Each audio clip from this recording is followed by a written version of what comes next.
Hello students, welcome back to our YouTube channel logos bio.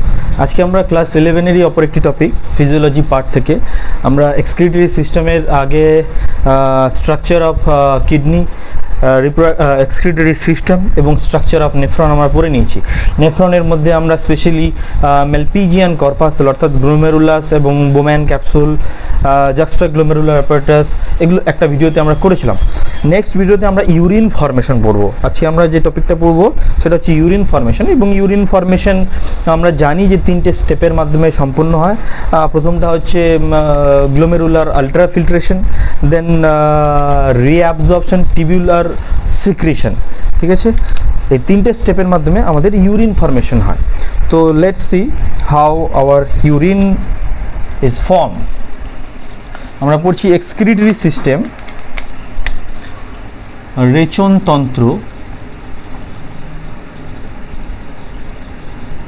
সেখানে আমরা already পড়ে নিয়েছি নেফ্রনের গঠন, জাক্সটাগ্লোমেরুলার অ্যাপারেটাস কি, সেখান থেকে কী কী হরমোন খরিত হয়, এগুলো কিন্তু আমাদের পড়া হয়ে গেছে। আচ্ছা, আজকে আমরা পড়ব এক্সক্রিটরি সিস্টেম থেকে মূত্র উৎপাদন বা ইউরিন ফর্মেশন। ইউরিন ফর্মেশন বা মূত্র উৎপাদন। তো এই মূত্র উৎপাদন 3টে ধাপের মাধ্যমে সম্পন্ন হয়। প্রথম ধাপটিকে আমরা বলবো গ্লোমেরুলার আলট্রাফিল্ট্রেশন। আলট্রাফিল্ট্রেশন বা গ্লোমেরুলার পরাপরিস্রাবন। আমরা এটাকে বলতে পারি পরাপরিস্রাবন বা ফিল্ট্রেশন। ওকে, নাও রিঅ্যাবজর্পশন। রিঅ্যাবজর্পশন বা বৃক্কীয় নালিকায় পুনর্শোষণ। বৃক্কীয় নালিকায় পুনঃশোষণ। এবং সর্বশেষ টিবিউলার সিক্রিশন বা বৃক্কীয় নালিকার ক্ষরণ। টিবিউলার সিক্রিশন বা ক্ষরণ। এই 3টে ধাপের মাধ্যমে আমার ইউরিন ফর্মেশন হয়ে থাকে। তো এইখানে ইউরিন ফর্মেশন পড়ার আগে ফিল্ট্রেশন জানি আমরা, পরাপরিস্রাবন এই জন্য বলছি, কিন্তু পুনঃশোষণ কথাটা কেন ব্যবহার করি, শোষণ কথাটা কেন ব্যবহার করি না, এই বিষয়ের উপর আমি একটু আলোকপাত করতে চাই। Why it is reabsorption. কেউ যদি জেনে থাকো অবশ্যই কমেন্ট করে আমাকে জানাবে যে এটাকে পুনঃশোষণ কেন বলা হয়ে থাকে, শোষণ কেন বলা হয় না। আজকে আমরা যেহেতু রিঅ্যাবজর্পশন সম্পর্কে এই ভিডিওতে আলোচনা করব না, আমরা শুধু গ্লোমেরুলার আলট্রাফিল্ট্রেশন সম্পর্কে এটাতে আলোচনা করব। তো পুনঃশোষণ কেন বলা হয় এটা আমাকে তোমরা অবশ্যই কমেন্ট করে জানাবে। তো গ্লোমেরুলার ফিল্ট্রেশন পড়তে গেলে পরে আমাকে গ্লোমেরুলাসের চিত্র অঙ্কন করতে হবে। আমরা গ্লোমেরুলাস দেখেছি একটা রক্ত জালিকা, যেখানে অ্যাফারেন্ট এবং ইফারেন্ট আর্টিওল, অন্তর্মুখী ধমনিকা এবং বহির্মুখী ধমনিকা থাকে।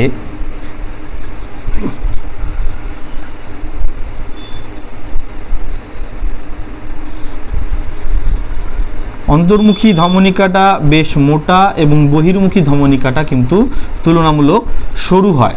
ওকে, আচ্ছা, এবার এই ধমনিকার এখানে আমরা জানি যে জালিকা ফর্মেশন করে, যেটাকে গ্লোমেরুলাস বলা হয়। এবং একে ঘিরে থাকে আমার a cup like structure which is known as Bowman capsule, যেটাকে আমরা কি বলে থাকি, বোম্যানের ক্যাপসুল বলে থাকি। ওকে, আচ্ছা, এবং এই দুটোকে মিলে আমরা একসাথে বলে থাকি মেলপিজিয়ান কর্পাসেল। এবার এইখানেই কিন্তু আমার ফিল্ট্রেশন হয় এবং ফিল্ট্রেট তৈরি হয়, গ্লোমেরুলার ফিল্ট্রেট তৈরি হয়। যেই ফিল্ট্রেটটা রিঅ্যাবজর্পশন হয়, টিবিউলার সিক্রিশন হয় এবং তারপরে গিয়ে আমার ইউরিন ফর্মেশন হয়। এবার বৃক্কীয় নালিকা বা নেফ্রনের বিভিন্ন স্ট্রাকচারগুলো আমরা পড়েছি। বৃক্কীয় নালিকা বা নেফ্রনের বিভিন্ন অংশতে আমরা পড়েছি প্রক্সিমাল কনভলিউটেড টিবিউল, হেনরির লুপস, ডিস্টাল কনভলিউটেড টিবিউল, নিকট সংবর্ত নালিকা, হেনরির লুপ এবং দূর সংবর্ত নালিকা, এগুলো কিন্তু আমরা পড়েছি। তো সেগুলোতে আমরা পরে যাচ্ছি, আগে গ্লোমেরুলার ফিল্ট্রেটটা তৈরি করে নিই। ওকে, তো গ্লোমেরুলার ফিল্টারটা কিসের হয়? অনেক কিছু পড়ছি আমরা। ফিল্টারটা কার হয়? ব্লাডের ফিল্টার হয়। Bloods become filtrated inside the kidney. কিডনির ভেতরে কিন্তু এই ঘটনাগুলো ঘটে। এবার তোমরা এটাও জানো যে প্রত্যেকটা কিডনিতে 10 লক্ষ করে নেফ্রন থাকে। তাহলে 10 লক্ষ নেফ্রন কত পরিমাণে ব্লাড ফিল্টার করছে, সেটা একটা বিরাট বড় প্রশ্ন।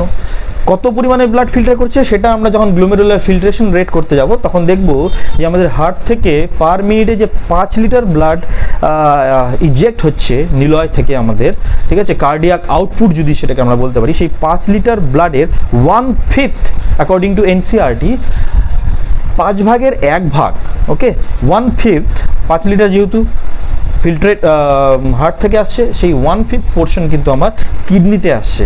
ঠিক আছে, এই 1/5 পোর্শন কত হচ্ছে? 5 লিটারের প্রায় 1000 থেকে 1200 ml, প্রায় 1000 থেকে 1200 ml ব্লাড পার মিনিট আমার কিডনিতে আসছে।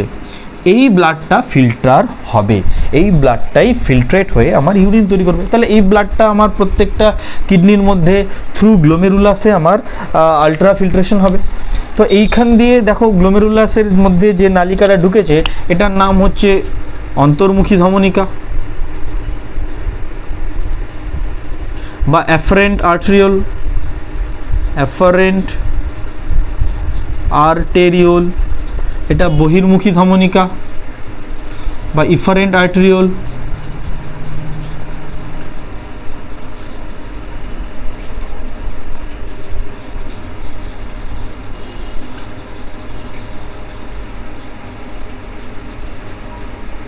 অ্যাফারেন্ট আর্টেরিওলটা মোটা, তাহলে বেশি করে ব্লাড এখান দিয়ে আসবে এবং যত বেশি ব্লাড আসবে তত বেশি ব্লাড প্রেশার।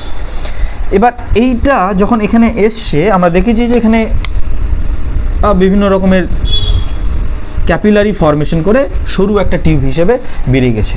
বেরোনোর সময় সরু করার মানে ব্লাড আমার বেশি ছিল, এবার সেটাকে যদি আমি চাপিয়ে দিই, সংকীর্ণ করে দিই, প্রেশার কিন্তু আরও ইনক্রিজ করে যাবে।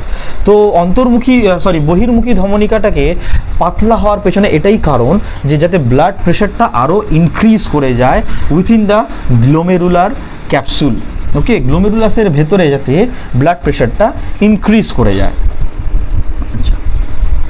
এবারে আমরা যদি একটু স্ট্রাকচারটা বোম্যান ক্যাপসুলের দেখি, বোম্যান ক্যাপসুলের দুটো লেয়ার ছিল। ওকে, একটা হচ্ছে সামনের দিকের ভিসেরাল লেয়ার,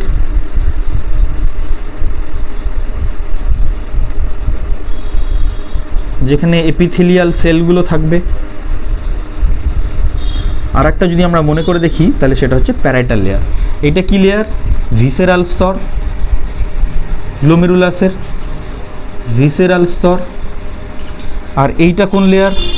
প্যারাইটাল স্তর।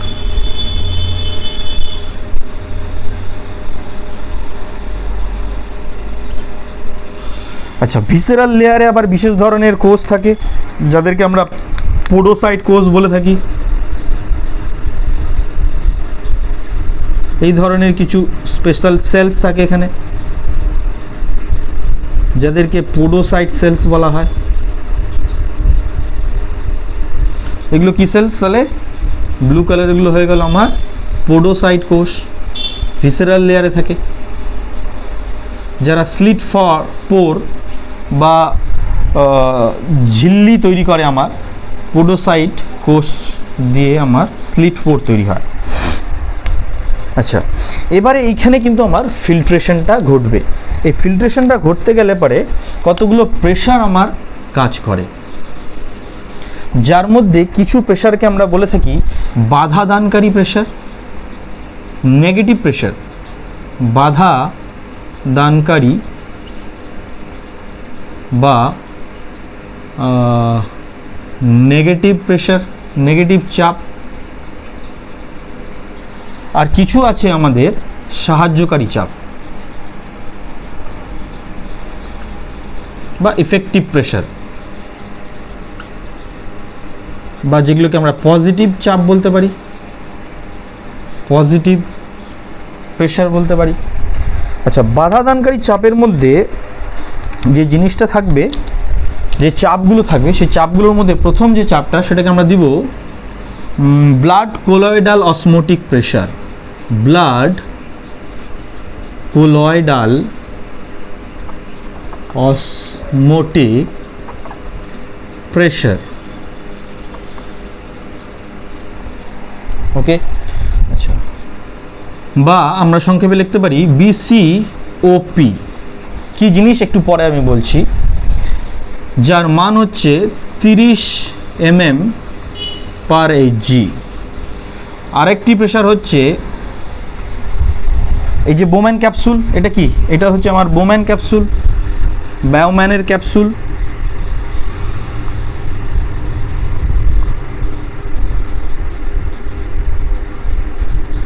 এই বোম্যান ক্যাপসুলের মধ্যে পূর্বে থেকে কিন্তু মানে যখন ফিল্ট্রেশন হচ্ছে তার আগে থেকে ফিল্টার হয়েছিল বা আলট্রা ফিল্ট্রেশন হয়েছিল, সেখানে কিন্তু কিছু তরল রয়েছে। সেই তরলের একটা হাইড্রোস্ট্যাটিক প্রেশার রয়েছে, যে প্রেশারটা উপরের দিকে ফিল্টার হতে বাধা দেয়, সেটাকে বলা হয়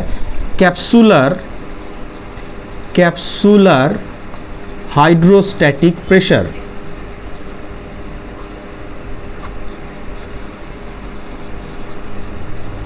বা CHP, যার মান হচ্ছে 15 mmHg। ওকে, আচ্ছা, এবারে সাহায্যকারী চাপটার নাম আমরা জেনে নিই। সাহায্যকারী চাপটার নাম হচ্ছে গ্লোমেরুলাসের মধ্যে যে ব্লাডটা আছে ক্যাপিলারির মধ্যে, সেই ব্লাডের গ্লোমেরুলার একটাই চাপ এখানে, সেটা হচ্ছে গ্লোমেরুলার হাইড্রোস্ট্যাটিক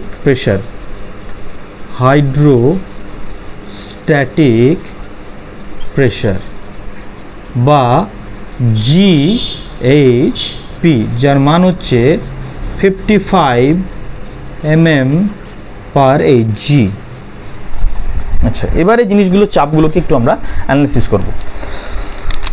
এইখানে প্রথমে চলে আসি বাধাদানকারী চাপ, ব্লাড কোলয়েডাল অসমোটিক প্রেশার। এই যে ব্লাডগুলো আছে, এই ব্লাডের মধ্যে তো অনেক বস্তু আছে, RBC, WBC, platelets, vitamin, minerals, যা কিছু আমরা খাবার খেয়েছি, glucose, sodium, potassium, water, okay, everything is present in this blood.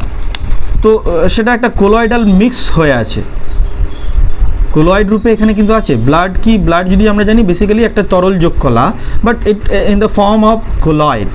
এখানে প্রোটিন আছে, এখানে অ্যামাইনো অ্যাসিডস আছে, এখানে ভিটামিনস আছে, গ্লুকোজ আছে, ফ্যাট মলিকিউলস আছে, সবগুলো একসাথে আছে যদি আমি এই ক্যাপিলারির মধ্যে ধরি।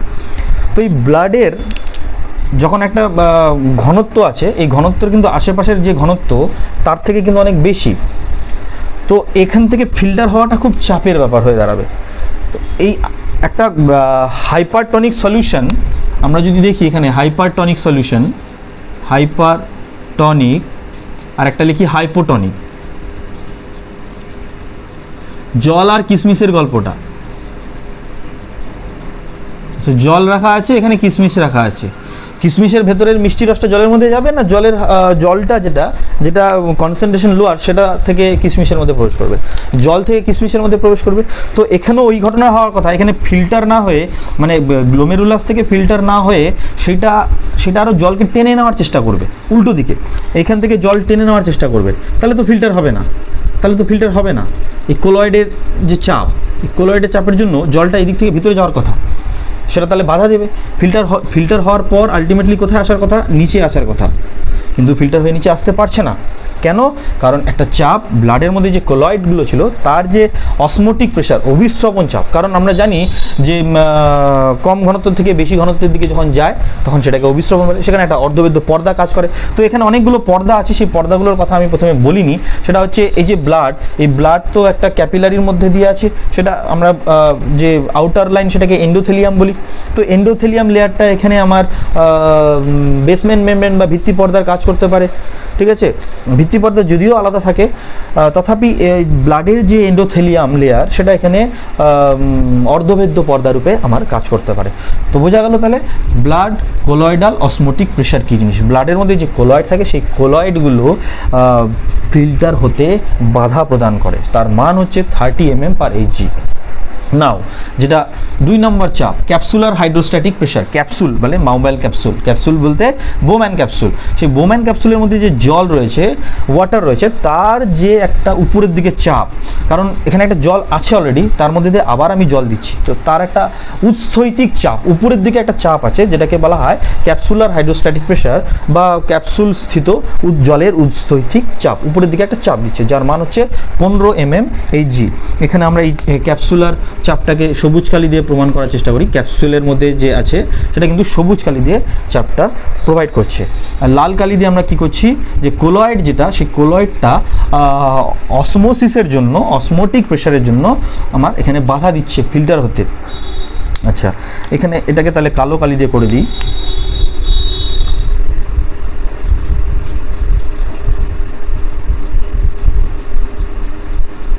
আর একটা চাপ যেটাকে আমরা পজিটিভ প্রেশার বলছি, যেটা কালো কালি দিয়ে ডিনোট করে দিলাম আমি, তাহলে বুঝতে সুবিধা হবে, সেটা হচ্ছে গ্লোমেরুলার হাইড্রোস্ট্যাটিক প্রেশার। এবার গ্লোমেরুলাসের মধ্যে যে প্লাজমাটা আছে, বা মানে এই যে গ্লোমেরুলাসের ক্যাপিলারিটা, তার মধ্যে তো ব্লাড আছে, ব্লাডের মধ্যে প্রোটিন বাদ, এখানে বলে রাখা দরকার আমার, প্লাজমা, ব্লাডের মধ্যে যে প্লাজমা আছে সেখানে protein, whether it is small protein or large protein কে তো ফিল্টারেট করতেই পারবে না, কারণ যে স্লিট পোরগুলো তৈরি হবে সেখান থেকে প্রোটিন বেরোতে পারবে না। তো except protein, all parts of the plasma, except protein, all parts of plasma will filter।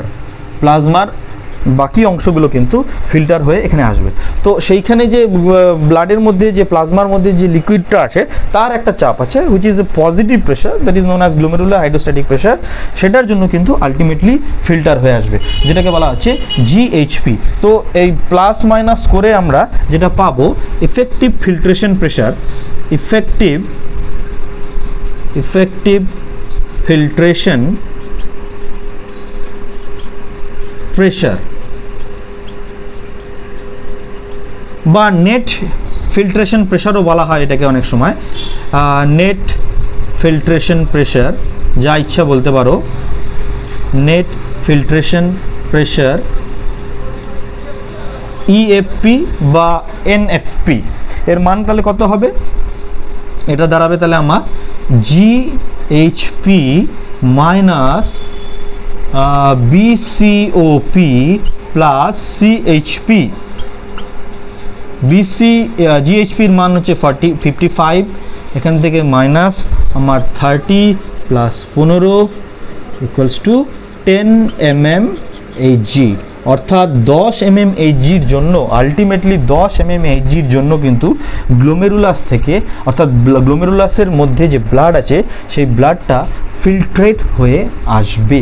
এটা কি বলা হবে, গ্লোমেরুলার ফিল্ট্রেট। এটাকে কি বলা হবে তখন, গ্লোমেরুলার ফিল্ট্রেট বা গ্লোমেরুলার পরিশ্রুত তরল ফিল্ট্রেট। এটা কিন্তু এখন আমরা মূত্র বলতে পারবো না, this is not urine, this is known as glomerular filtrate, glomerular পরিশ্রুত তরল। এটার মধ্যে এবার বৃক্কনালিকায় পুনঃশোষণ ঘটবে, যা বেরোলো এখান থেকে তার আবার পুনঃশোষণ হবে। এর মধ্যে দেখবো যে ভালো কিছু আছে নাকি যেটা আমার বডি অ্যাবজর্ব করতে পারে, যেটা শরীর থেকে ভালো জিনিসগুলো যাতে বেরিয়ে না যায়, সেজন্য পুনঃশোষণ হবে বৃক্কনালিকার বিভিন্ন অংশে, নেফ্রনের বিভিন্ন অংশে, এবং তারপর টিবিউলার সিক্রেশন হবে, অর্থাৎ আমার যে টিবিউলগুলো রয়েছে, proximal convoluted tubule, distal convoluted tubule, collecting duct, সেখান থেকে কিছু জিনিস সিক্রেশন হবে, আলটিমেটলি আমার মূত্র তৈরি হবে। এবার সেই মূত্রটা ঘন হবে না গাঢ় হবে সেটা আমরা কাউন্টার কারেন্ট মেকানিজমের মাধ্যমে, বা যেটা একটা স্পেশাল প্রসেস ইউরিন ফরমেশনের জন্য, যেখানে গ্লোমেরুলার জাক্সটা গ্লোমেরুলার অ্যাপারেটাস রেনিন সিক্রেশনের মাধ্যমে সেটাকে কন্ট্রোল করে থাকে। এটা আমরা নেক্সট ভিডিওতে পড়বো। আচ্ছা, এইখানে একটা জিনিস বলে রাখি যে এই তাহলে এটা হয়ে গেল আমার গ্লোমেরুলার ফিল্ট্রেশন, আলট্রা ফিল্ট্রেশন। এই টোটাল প্রসেসটাকে বলা হচ্ছে গ্লোমেরুলার আলট্রা ফিল্ট্রেশন। এবার এখানে প্রথমেই বলেছিলাম কত ml ব্লাড ফিল্ট্রেশন হচ্ছে, ইচ কিডনি 1000 থেকে 1200 ml ব্লাড, ওকে, পার মিনিটে। এবার এই 1000 থেকে 1200 ml ব্লাড এখানে ফিল্টার হয়ে কতটা ফিল্ট্রেট হয়ে আসছে সেই মানটা কিন্তু 125 কত 125 ml পার মিনিট। প্রতি মিনিটে 125 ml ব্লাড ফিল্টার হচ্ছে আমার গ্লোমেরুলাস থেকে। তাহলে 60 মিনিটে কত হবে, মানে 1 ঘন্টায় কতটা হচ্ছে? তাহলে 24 মিনিটে কত, 24 ঘন্টায় কতক্ষণ হচ্ছে, একদিনে কত হচ্ছে? এটা করলে দেখা যাবে 18,000 ml পার মিনিট, অর্থাৎ 180 লিটার, তাই না? 18,000 ml কে করলে 180 লিটার পার মিনিট, সরি হ্যাঁ পার ডে হয়ে যাবে এটা। এখন এটা আর পার মিনিট হবে না, এটা এখন কি হয়ে যাবে, পার ডে। প্রতিদিনে 180 লিটার, যেহেতু 24 দিয়ে গুণ করেছি আমরা, 24 ঘন্টা দিয়ে গুণ করেছি। এটা প্রথমে ছিল পার মিনিটে 125 ml, তাহলে 60 মিনিটে কত, 24 ঘন্টায় কত? ওকে, হ্যাঁ 60 মিনিট মানে 1 ঘন্টা, 1 ঘন্টায় কত, 24 ঘন্টায় কত? তাহলে 24 ঘন্টায় আমরা দেখতে পাচ্ছি 180 লিটার ব্লাড ফিল্টার হচ্ছে। তাহলে কি 180 লিটার মূত্র তৈরি হচ্ছে? না, এই 180 লিটারের মধ্যে আমাদের মাথায় রাখতে হবে, এই 180 লিটারের মধ্যে 99% রিঅ্যাবজর্ব হচ্ছে, রিঅ্যাবজর্ব হয়ে যাচ্ছে বডির নিডের জন্য। শরীরের মধ্যে আমার 99%, 180 লিটারের মধ্যে 99% রিঅ্যাবজর্ব হয়েছে। তাহলে মাত্র 1%, যেটা almost 1 to 1.5 litre, sorry 1.5 to 1.5 to 1.8 litre, যেহেতু 180 লিটার ছিল, 8 লিটার ইউরিন আমার তৈরি হচ্ছে পার ডে। এই যে গ্লোমেরুলার ফিল্ট্রেট 180 হয়েছিল, 180 লিটার গ্লোমেরুলার ফিল্ট্রেট তৈরি হয়েছিল, তার মধ্যে 99% অ্যাবজর্ব হয়ে গেছে, বাকি 1% ইউরিন হিসেবে বেরিয়েছে। তাহলে পার ডে আমরা কি পরিমাণে ইউরিনেশন করি সেই অ্যামাউন্টটা যদি জানতে চাই, সেই অ্যামাউন্টটা কিন্তু হচ্ছে 1.5 থেকে 1.8 লিটার অলমোস্ট। সেটা জলপানের উপর নির্ভর করবে, আমরা যদি জল কম খাই সেটা 1.5-এর থেকেও কমে যেতে পারে। গরমের দিন আসছে, আমাদের বেশি করে জল খেতে হবে, সেই পরিমাণটাকে শরীরের সামঞ্জস্য, GFR বা গ্লোমেরুলার, এটাকে বলা হয় glomerular filtration rate, GFR, glomerular filtration rate. এই গ্লোমেরুলার ফিল্ট্রেশন রেট অনুযায়ী আমরা per day 1.5 litre to 1.8 litre urine শরীর থেকে বাইরে বের করি। বাকি কিছুটা আমাদের ঘাম দিয়েও বেরিয়ে যায় প্রচুর পরিমাণে, যে জলটা আমরা নিয়ে থাকি। কেমন? আচ্ছা, এখানে আরেকটা জিনিস আমি বলে থাকি যে এই ফিল্ট্রেশন হতে গেলে পারে কতগুলো ফিল্ট্রেশন মেমব্রেনের মধ্যে দিয়ে যেতে হয়, কতগুলো ফিল্ট্রেশন মেমব্রেনের মধ্যে দিয়ে যেতে হয়। যে মেমব্রেনগুলো হলো, এক তো হচ্ছে ব্লাড এন্ডোথেলিয়াম, ফিল্ট্রেশন মেমব্রেন আমরা বলতে পারি এটাকে। এক হচ্ছে এন্ডোথেলিয়াম লেয়ার, এন্ডোথেলিয়াম লেয়ার কার? ব্লাডের, ব্লাড এন্ডোথেলিয়াম লেয়ার। 2 হচ্ছে বেসমেন্ট মেমব্রেন, বেসমেন্ট মেমব্রেন। আর 3 হচ্ছে পোডোসাইট সেল, পোডোসাইট সেলস। এই জায়গাটা দেখো না, এই জায়গাটায় কিন্তু আমার 3টে লেয়ার তৈরি হয়ে যাবে। আমি এই জায়গাটা একটু মুছে দিচ্ছি, ইরেজ করে দিচ্ছি। আমি এগেইন একটা ছবি করছি, যে ফিল্ট্রেশন মেমব্রেন বলতে পারি এটাকে আমরা এটাকে কি বলতে পারি? ফিল্ট্রেশন মেমব্রেন, ফিল্ট্রেশন মেমব্রেন, 3টে মেমব্রেন। কীরকম?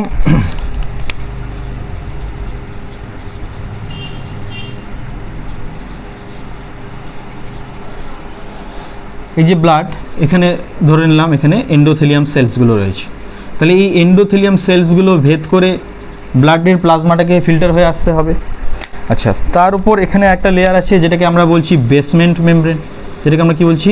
Basement membrane. এই বেসমেন্ট মেমব্রেনটাকে ভেদ করে আসতে হবে, ফিল্টার হতে হবে।